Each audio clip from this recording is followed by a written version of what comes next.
Bonjour à tous et bienvenue sur boursicoté.com pour cette nouvelle analyse technique du CAC 40 en point matinal avec une configuration qui reprend de la hauteur puisque suite aux résultats du premier tour des élections qui ont été dévoilés hier, le marché réagit. On l'a vu sur l'euro-dollar qui a marqué un gap haussier à l'ouverture et on le voit ici sur l'indice parisien qui revient se positionner ici dans l'ancienne zone de neutralité, donc avant qu'en fin de semaine, on ait cette attaque baissière. Au niveau des indicateurs techniques, c'est un signal de rebond que nous avons, on le voit notamment au niveau des histogrammes du MACD qui se retourne à la hausse, on est toujours toutefois dans la partie inférieure de la zone d'évolution.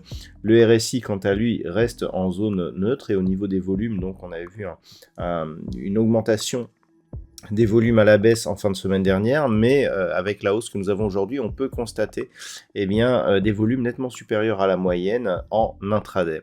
Donc il faudra observer ce qui se passe par rapport justement à cette évolution. Au niveau des valeurs, nous avons un marché qui est plutôt orienté dans le vert. Au moment où je vous parle, le CAC 40 gagne 1,52%. Donc c'est le secteur bancaire qui profite le plus de la hausse ambiante, avec Société Générale qui gagne 4,70%, Crédit Agricole 4%.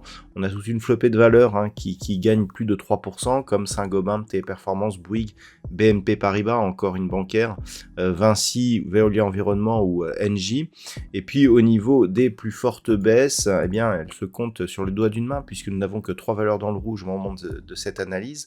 Publicis Group qui perd 1,15%.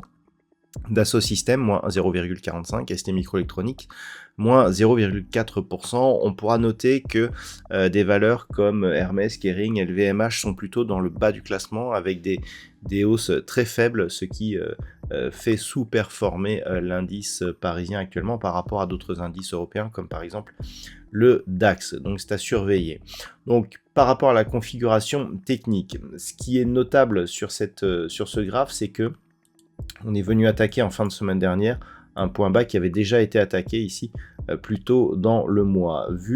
On a un nouveau plus bas significatif, mais vu la faible amplitude entre le point bas que nous avons connu vendredi et le point bas que nous avions eu ici, on pourra considérer que l'on est sur la même zone horizontale, ce qui laisse à penser que tant que l'on est ici dans une zone entre 7472 et 7722, dans une zone d'incertitude. Pourquoi ?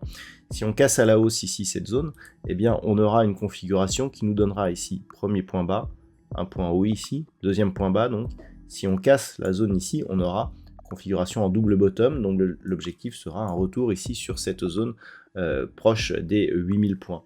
Si on venait par contre à casser ici à la baisse, on aurait ici impulsion baissière, rebond, test du support. Si on ne revient pas par exemple sur cette zone de résistance et que l'on casse directement la zone de support des 7472 points, reprise du mouvement baissier.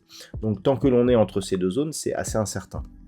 Ce que l'on a toutefois, c'est que par rapport justement à cette configuration, on avait, d'un point de vue un peu plus moyen terme, et j'y reviendrai ce soir dans l'analyse du jour, cette zone de support oblique, zone de support ici qui définissait le bas d'un biseau d'élargissement dont statistiquement la cassure est plutôt haussière. Là on avait marqué une cassure à la baisse, donc phase d'exagération. On était revenu ici sur cette zone qui était redevenue résistance et puis on l'avait refranchie.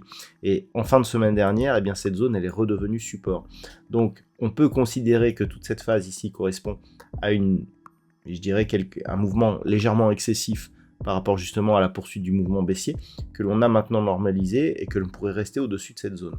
Tant que l'on reste au-dessus, on revient donc dans une configuration en biseau d'élargissement dont la probabilité est toujours haussière. Si on reconfirme ici par une nouvelle baisse, clairement on abandonnera cette figure qui sera donc invalidée et on aura une accélération globale du mouvement baissier. Voilà donc ce qu'il faut surveiller aujourd'hui donc sur cette configuration.